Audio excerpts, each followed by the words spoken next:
16ª lección. Sesión del 3 de abril de 1903. Señores, de las últimas lecciones se sigue que un sistema filosófico, incluso muy complejo, incluso una serie de sistemas filosóficos, puede derivarse, y de hecho ordinariamente se deriva de una noción en extremo simple. En lo que concierne a la filosofía antigua, parece claro que se derivó, en cuanto a lo esencial de su desarrollo metafísico, de cierta visión de movimiento en el espacio. Consideró el movimiento como nacido en el espacio, como reducido a aquello que percibimos en el espacio. El movimiento no tiene interior, está completamente en lo que vemos, en lo que percibimos. Tal es el postulado de los argumentos de Zenón contra el movimiento. Si el movimiento es así, y entonces a cada momento de su desplazamiento, el cuerpo móvil coincide con el punto en el que se encuentra, y dado que ese punto es inmóvil, ya que es un punto en el espacio, el cuerpo móvil es inmóvil. Todos los argumentos de Zenón se reducen a esto. El argumento se percibe de manera clara solamente en el sofisma de la flecha, pero se encuentra también en los otros argumentos. El movimiento está por completo en lo que vemos, y lo que vemos es un punto en el espacio. Por lo tanto, el movimiento coincide a cada momento de su desplazamiento con la trayectoria, de donde resulta que el movimiento está hecho de inmovilidad, lo cual es absurdo. Podemos decir lo mismo de todos los cambios. Tomen el cambio cualitativo. Si éste está completamente en lo que percibimos de manera clara y en todo momento coincide con la cualidad que la mente aísla, algo inmóvil, inmutable, el cambio está hecho de inmovilidad, lo cual es absurdo. Es un absurdo que sorprendió a los filósofos desde el inicio. Y, como después de todo, lo que percibimos en el mundo sensible es el cambio, el movimiento. Si el movimiento y el cambio son un absurdo, entonces el absurdo está en el fundamento mismo del mundo sensible. De este modo, eligen abandonar el mundo percibido por nuestros sentidos, al absurdo al cual está condenado, y reconstruir de manera paralela o incluso dentro de él un mundo que será entonces un mundo lógico, el mundo tal y como debería ser y no como es, el mundo de la razón. Y los conceptos a los cuales llegan y la relación entre ellos, la jerarquía de los conceptos que proponen, todo esto constituirá una naturaleza lógica, un mundo inteligible, al cual se transportará la filosofía. Así es como pasamos de una visión simple relativa al movimiento a una teoría como la teoría platónica de las ideas. Es cierto que una vez llegados ahí, una vez en esas alturas, habrá que volver a bajar, habrá que reencontrar el mundo sensible. El movimiento, según esta hipótesis, no puede ser más que una consecuencia de lo inteligible. Lo que nosotros percibimos, el movimiento, el cambio, todo eso será, si así lo desean, la lógica que aplicamos en el mundo de los conceptos, en el mundo de las ideas, pero una lógica debilitada, una lógica de bajo tono. El cambio, el tiempo que percibimos, será entonces el desplazamiento de lo que no cambia, eso que expresamos al decir que la duración no es más que el despliegue de la eternidad. Es la concepción antigua que plantea abiertamente al alma como una mediadora entre lo inteligible y lo sensible, la concepción de un alma universal, de un alma del mundo, un no sé qué, que participa de la idea por arriba y de la materialidad por abajo, el vehículo del tiempo, algo, como decíamos, que está a cargo de desplegar la inmutabilidad en forma de tiempo, la eternidad enrollada en ella misma. Esta concepción, que de entrada fue mítica, un no sé qué, como decía, esta concepción se convirtió con Plotino en algo cada vez más claro, o al menos algo que satisfacía cada vez mejor la mente. Esa alma del mundo, esa alma universal, se convirtió en una ciencia realmente inteligible. El tratamiento de Plotino sobre el alma del mundo es una ciencia psicológica.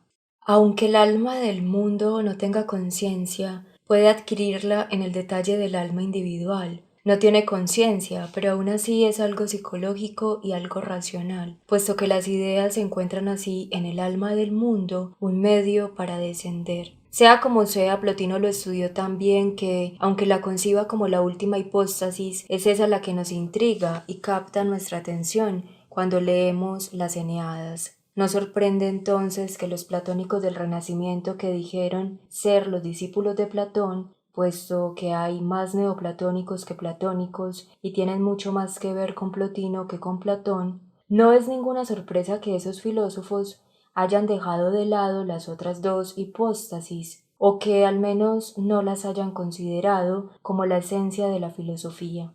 No sorprende que se hayan quedado solo con la última, el alma universal. En la lección pasada vimos que ya el teólogo filósofo que prepara las bases para ese movimiento, Nicolás de Cusa, y después de él Cárdano, se complacen con la idea del alma universal y abordan el tema de la siguiente manera. Todo es psicológico y sin embargo todo es más o menos matemático. Se requiere que haya conciliación entre ambas cosas, y así llegan progresivamente a una concepción psicológica del mundo que no excluye a las matemáticas, y este es el punto que nos ocupa el día de hoy, y a una concepción de las matemáticas que no excluye a la psicología. Probablemente este sea el punto más extraordinario de este curso, que de una concepción tan simple relativa al movimiento, llegamos a un cierto sistema filosófico. Esa concepción simple relativa al movimiento terminó por desarrollarse en una concepción del alma universal que abarca todo. Regresaremos a esta concepción contrayendo dicha alma, por decirlo así. Vamos a tomar el sistema filosófico utilizando la última hipóstasis, colocando en primera fila al alma del mundo, que se convierte en la sustancia universal. Ahora, contrayendo esta concepción filosófica, vamos a llegar a una nueva concepción de movimiento en el espacio, de donde surgirá una nueva concepción de la ciencia de la filosofía. Encontramos la primera aparición de este nuevo concepto de movimiento en un matemático de Venecia de la segunda parte del siglo XVI. Al menos sus escritos aparecen en esta época. Se trata de Benedetti, que escribió una obra llamada Sobre ciertas opiniones de Aristóteles. En este autor podemos encontrar la transición de la concepción aristotélica del movimiento a la concepción moderna. Tuvimos oportunidad de citar esta idea de Aristóteles cuando abordamos el movimiento que circula, que se propaga de esfera en esfera. Recordarán que para Aristóteles el movimiento sobre una línea recta, finita, continúa conforme a una línea A-B. El cuerpo móvil n que se desplaza sobre esta línea, si esta línea termina, no puede desplazarse más que de A a B y de B a A. Según Aristóteles, es necesario que en A y en B haya reposo. Si tomamos un ejemplo más simple, el del péndulo que oscila de B a A y de A a B, queda claro que la velocidad del péndulo es cada vez menor a partir de la mitad de la trayectoria hasta el extremo.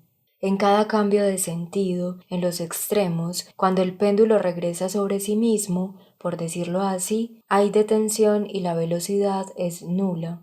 Benedetti explica en su tratado la opinión de Aristóteles sobre este punto, y con una consideración muy ingeniosa establece que esa opinión es falsa.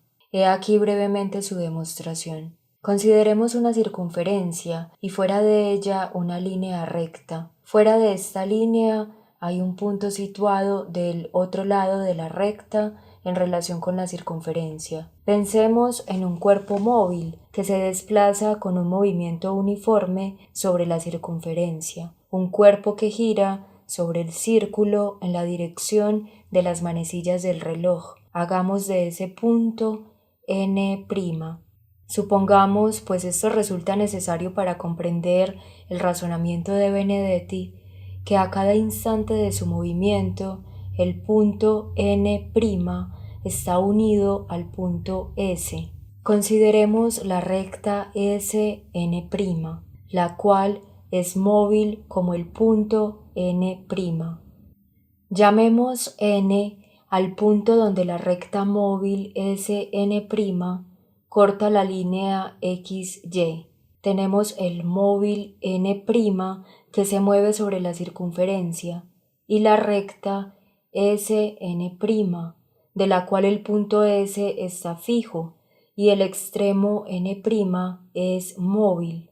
Ahora, naturalmente, el punto de intersección n de esta recta móvil con la recta XY será móvil también. Hagamos partir nuestro punto N del punto donde la recta SAN' se encontraría si fuera tangente a la circunferencia. Cuando N continúa su descenso de B', el punto N volverá y se dirigirá de B a A, y así sucesivamente. Entonces, mientras que N' describe un movimiento continuo uniforme sobre la circunferencia, N describe un movimiento angular oscilatorio de A a B y de B a A sobre la recta XY. La línea Sn' nunca se detiene, incluso en A' y en B'. No tiene más que un punto en común con la circunferencia, puesto que le es tangente, y por lo tanto A' y B' desde este punto de vista son como los otros puntos. Si esta recta es siempre móvil, el punto N que forma parte de esta recta siempre es móvil también, y por lo tanto ni en A ni en B hay detención. Este es el razonamiento de Benedetti. Es muy importante, pues consiste en decir que el movimiento no es completamente espacial. Si nos colocamos en un punto de vista del espacio, como lo hacía Aristóteles, queda claro que en A y en B hay inmovilidad. De eso no queda duda. Pero cuando Benedetti nos dice que en A y en B también hay movimiento, lo que sucede es que no considera las cosas únicamente desde el punto de vista del espacio, en los puntos A y B. No considera lo que pasa, sino lo que va a pasar.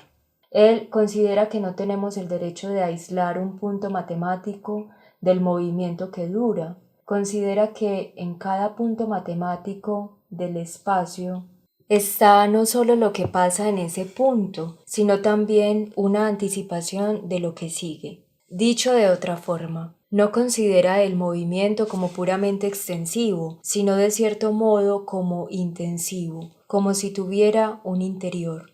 Esto se muestra también en su discusión sobre otra idea de Aristóteles, de la cual ya hemos hablado. Recordarán ustedes que para Aristóteles un cuerpo que recibe un impulso no podría, en virtud de dicho impulso único, seguir su camino. En el libro cuarto de la física, así como en el tratado acerca del cielo, Aristóteles imagina un mecanismo para explicar por qué el cuerpo puesto en movimiento continúa su camino. Supone que el aire se reúne detrás del cuerpo y que el cuerpo comprimido recibe a cada momento de su camino un pequeño tirón, un pequeño impulso. Cada uno de los tramos de aire o dobles tramos de aire que se repliega juega el papel de arquero que actúa sobre la flecha lanzada, es decir, un arquero que suple al que lanzó la flecha y que vuelve a darle el impulso original. Tomen en cuenta que esto va absolutamente de acuerdo con la lógica de la hipótesis antigua, pues si el movimiento se encuentra completamente en lo que vemos en el espacio, a cada momento de su trayectoria, el cuerpo móvil coincide con el lugar que ocupa, deberá detenerse, y si se mueve, es que hay impulso. Se produjo un impulso nuevo. Esta es la consecuencia inmediata de la hipótesis de la concepción antigua del movimiento. Benedetti sostiene que Aristóteles se equivoca en este punto y que una vez dado un impulso a un cuerpo móvil, éste no debe continuar su camino indefinidamente en conformidad con este impulso. Sobre este punto, Benedetti no vio con claridad, o al menos no comprendió la mecánica como la comprenderíamos después de él. Según él, La fuerza imprimida a un cuerpo disminuye y sin embargo se conserva. Esto es algo nuevo. En otros matemáticos contemporáneos o anteriores a él encontramos esta idea. En Nicolás de Cusa en particular, en Cárdano, encontramos la idea de que la renovación del impulso no es necesaria para que el cuerpo móvil continúe su ruta. Todo esto prueba que había en el ambiente, como consecuencia de una nueva visión general de la naturaleza, una tendencia a ver en el movimiento no solo su lado espacial y exterior, sino aquello que podríamos llamar su interior, su intensidad, algo que podríamos llamar su vida interna. Esto estaba en el ambiente, estaba de forma más o menos vaga en diferentes pensadores y se encuentra muy claro en el matemático del que acabamos de hablar, Benedetti. Señores, si el movimiento tiene un interior, es pertinente preguntarnos qué es ese interior y cómo lo podemos definir. Los antiguos no se plantean esta cuestión, pero si hay cierta interioridad en el movimiento y si podemos llegar a expresar a través de un concepto matemático, de una forma matemática, el interior del movimiento en un momento dado, esto sería de gran importancia desde el punto de vista científico. ¿Qué es la interioridad del movimiento? Decíamos que es algo como una intención, es, por así decirlo, el instante matemático, o bien es un punto en el espacio, pues el tiempo propiamente dicho no tiene intensidad. Es, por así decirlo, el instante matemático, la intuición sobre el instante siguiente, matemáticamente siguiente. En otras palabras, es la duración real. La duración real no tiene dimensión propiamente dicha, no puede tenerla tampoco en la duración real del punto matemático. Tomo este pedazo de guis y lo apoyo sobre la mesa. Produzco así sobre la mesa un punto que tiene dimensión. Es un punto concreto. Pues bien, la duración siempre es así porque es psicológica. Es necesariamente algo que implica un delante y un detrás, dado que si no hubiera un delante y un detrás, no habría memoria, no habría conciencia. Entonces, la duración concreta siempre es algo que tiene una dimensión, pero de ese punto concreto que acabo de hacer apoyando el guis, puedo ver de él los extremos. Estaré en el espacio, tendré un punto matemático. Ese gran punto que acabo de hacer, si lo considero como algo que vincula el primer punto matemático con el segundo, será un puente tendido entre un antecedente y otro antecedente, algo en lo actual que prefigura el futuro, en pocas palabras, una intención. Si llegamos a través de un proceso matemático a notar la intención del movimiento, habríamos introducido en las matemáticas un medio para darles un asidero sobre la realidad misma que no tenían antes.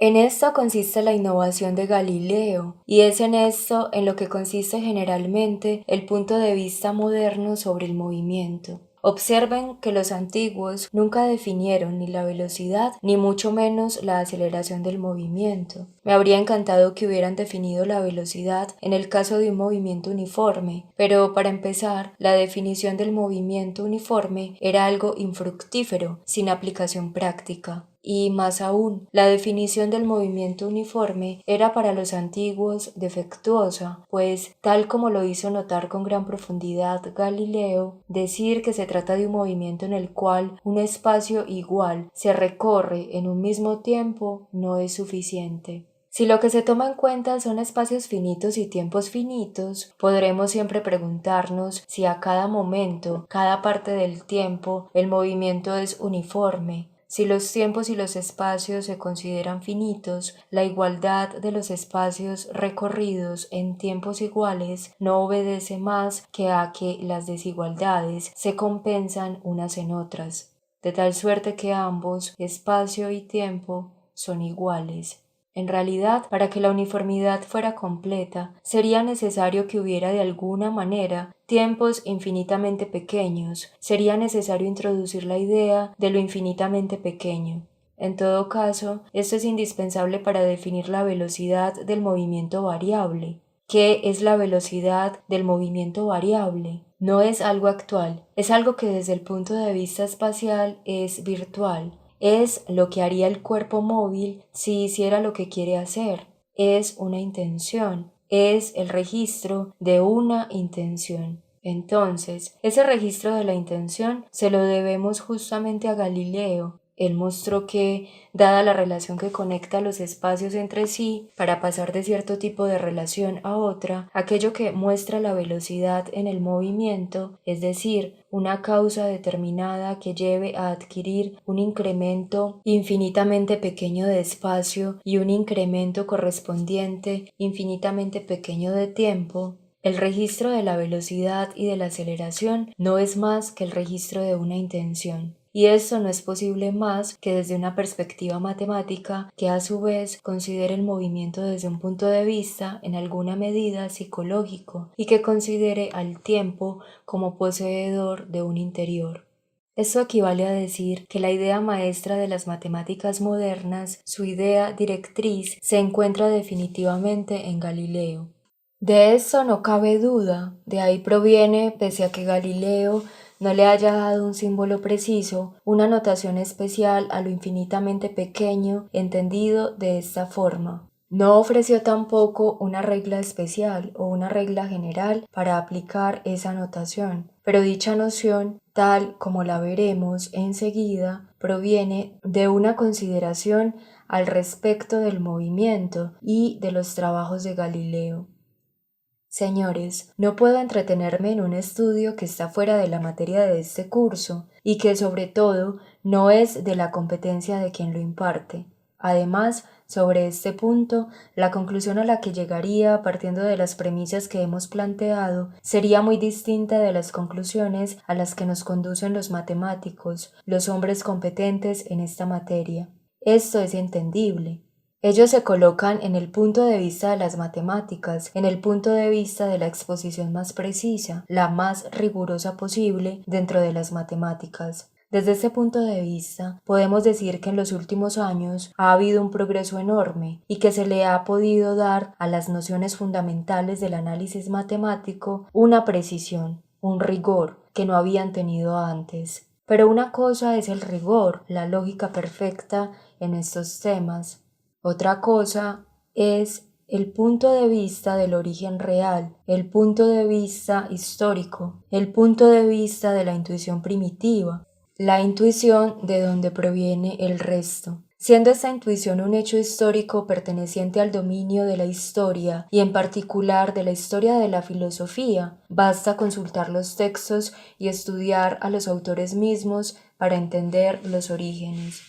Pues bien, como les decía, si nos situamos en este punto de vista, llegamos a la siguiente conclusión. Ha habido dos formas de comprender lo infinitamente pequeño. La primera es extremadamente antigua. Desde que existen las matemáticas, o aproximadamente desde entonces, se habla de lo infinitamente pequeño y se trabaja a partir de ello. Arquímedes se sirvió de este método e incluso menciona en una de sus obras a sus predecesores en este punto. Él mismo realizó numerosas aplicaciones productivas. Durante toda la antigüedad se echó mano de lo infinitamente pequeño y se ha utilizado a las matemáticas para tal efecto. Pero resulta curioso notar que los matemáticos modernos, hacia finales del siglo XVI e inicios del siglo XVII, nunca emplearon lo infinitamente pequeño más que como un artificio de cálculo, el cual no debemos emplear sino como último recurso. Se trata de un procedimiento que está en el mismo plano que los otros, pero que es inferior a ellos y, en efecto, al cual no debemos recurrir más que en caso de desesperación y cuando no tengamos más opción. Parecen excusarse siempre al emplear este método en el sentido de que ni siquiera mencionan el nombre de lo infinitamente pequeño, a pesar de que lo usan y se adhieren a un razonamiento que es siempre, en lo formal, una reducción al absurdo. Lo infinitamente pequeño se considera como un simple artificio de cálculo y sobre todo, y esto es mucho más importante, como algo estéril, infecundo. No estoy diciendo que no podamos extraer de ahí numerosas e importantes conclusiones, sino que las conclusiones que extraigamos se las debemos siempre al genio del matemático, a su ingenio. Es el espíritu del matemático el que es productivo, no el método mismo.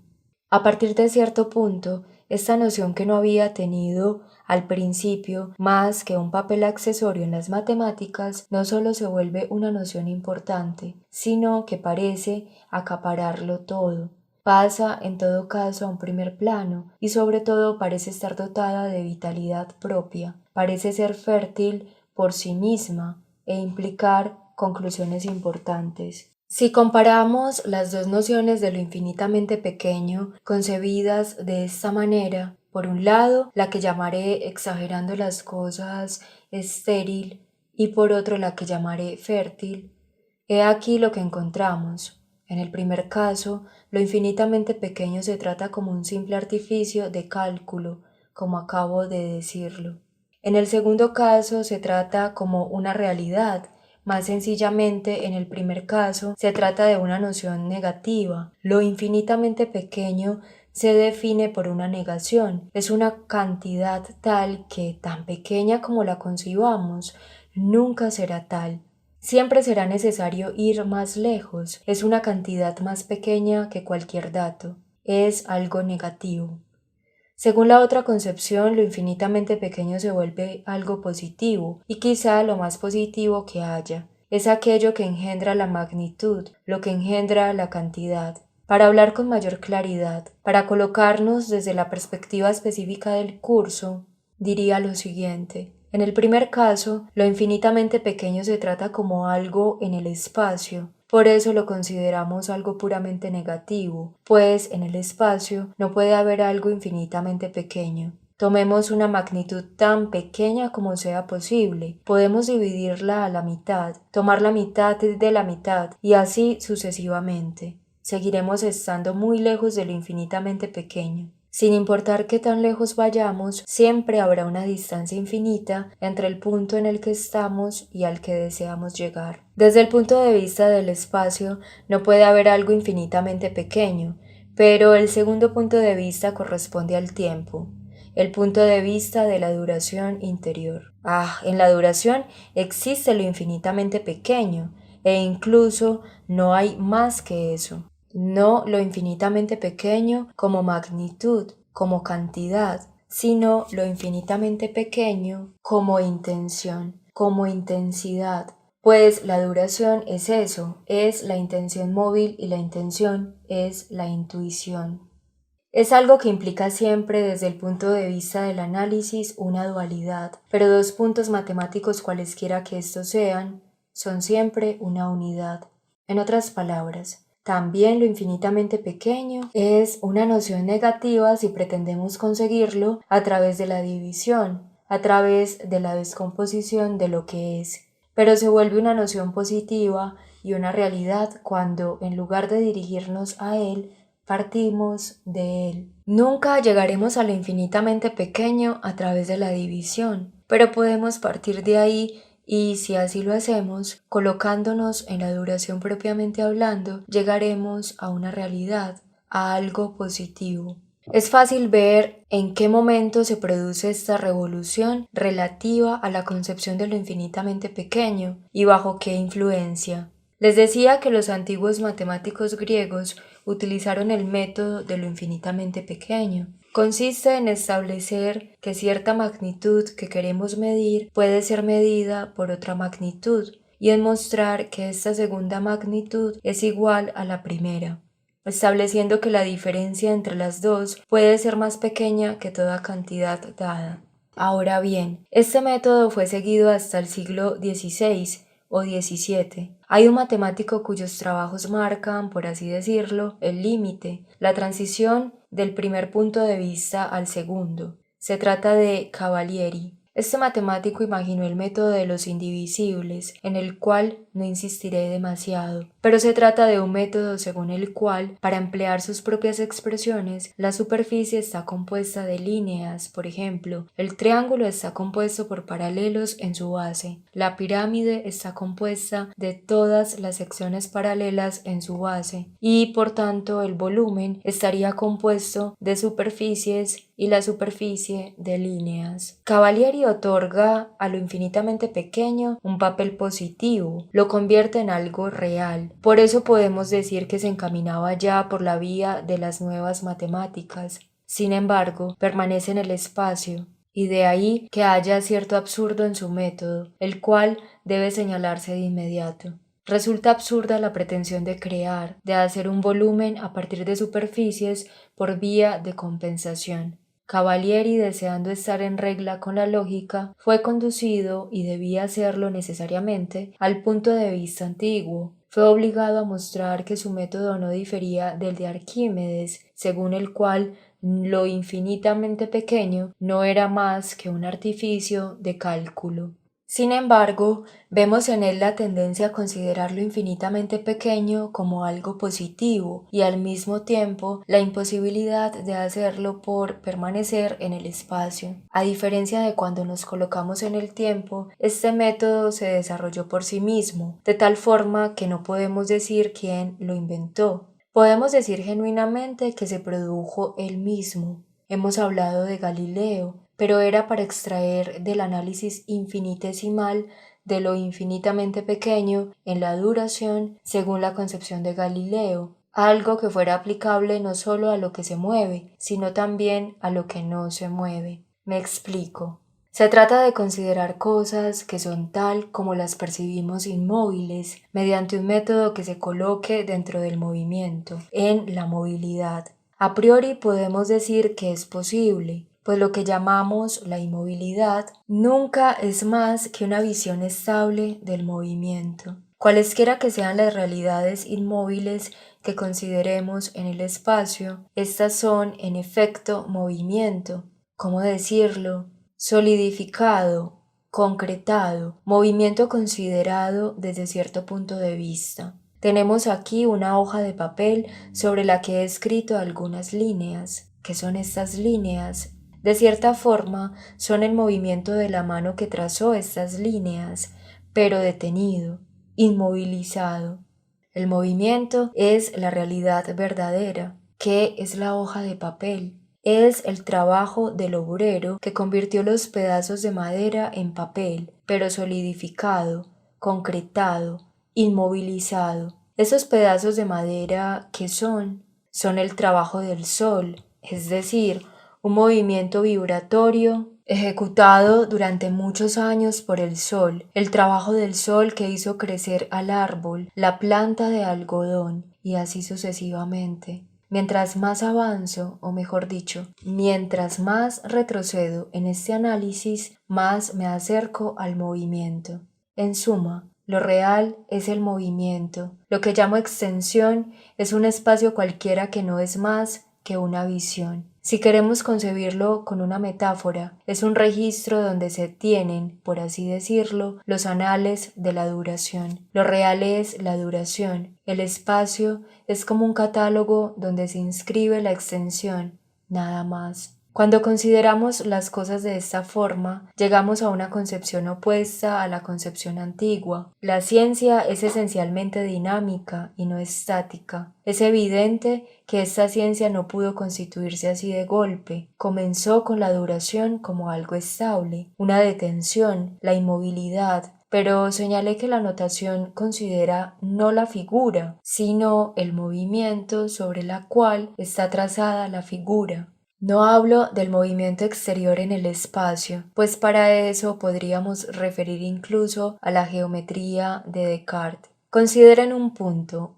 móvil que describe una curva. Consideren que el cuerpo móvil se desplaza a lo largo de la abscisa, pero no entraré a esa demostración matemática. Si consideramos el movimiento desde una perspectiva exterior, podemos decir que está ya en Descartes, pero eso no es más que un punto de vista completamente artificial. Descartes jamás lo introdujo de forma geométrica en su método. La concepción matemática de la que estamos hablando se coloca verdaderamente en la duración real.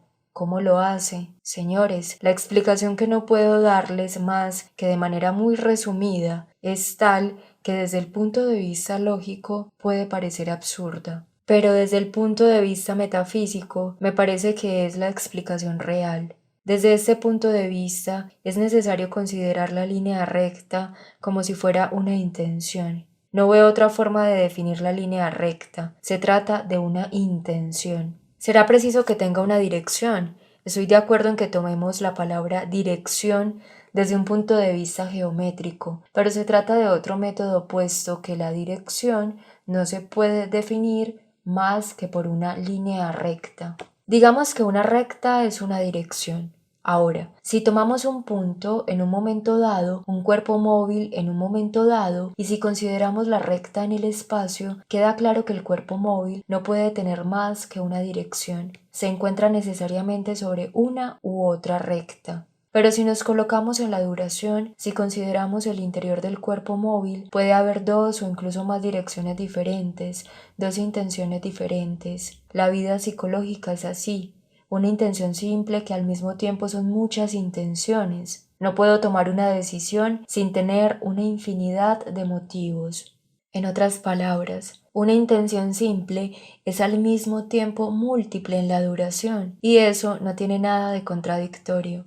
Coloquémonos desde esa perspectiva. Consideremos la intención de un punto. Tomo una curva que queda descrita por el movimiento de un punto. Tomo uno de los ''ejemplos del matemático que aplicó por primera vez este método. Piensen, por ejemplo, en una elipse con sus dos focos, S''. Considero que la elipse está descrita por el movimiento de un cierto punto M. Si quiero preguntarme cuál es la intención del punto M, si me coloco desde el punto de vista de la psicología metafísica y no de las matemáticas, ¿qué es una elipse? Es una curva generada por el movimiento de un punto sometido a la condición de que la suma de su distancia a los dos puntos S y S' permanezca constante. Así, la suma ms más ms' es constante.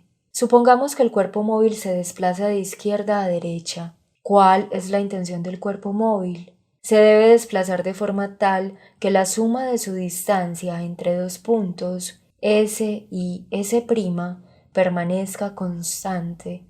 Por lo tanto, debe alejarse, o más bien, su intención es la de alejarse de S en exactamente la misma medida en la que se acerca a S'. Así, su intención puede ser representada por dos líneas. Prolonguemos ms hasta llegar a una longitud ms', igual a ms'. Su intención se puede representar por dos líneas, ms' y ms', iguales entre ellas. O si quieren verlo de otra manera, la fuerza, la intensidad con la cual se aleja de S será exactamente la misma que la intensidad con la cual se acerca a S'.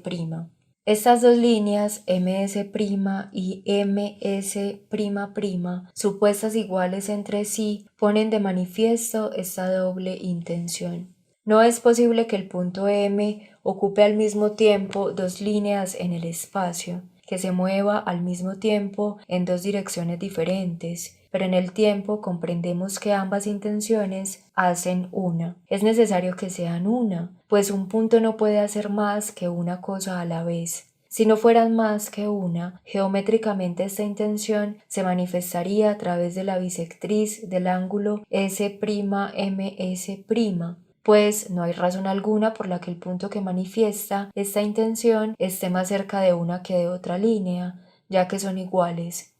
Diremos que la intención del punto M, su dirección, queda manifiesta por lo que convendremos en llamar la tangente de la elipse en ese punto. De modo que si consideramos la interioridad del movimiento por el cual la curva queda descrita, podemos decir que el punto nunca está realmente sobre la curva, sino que siempre está sobre la tangente de la curva. En la duración se trata de la realidad misma, pues en la duración lo único real es la tangente. Lo que hay de real en la curva es su tangente. De cierta forma, lo que llamamos curva no es más que la visión exterior, el registro exterior de lo que sucede en realidad en la duración.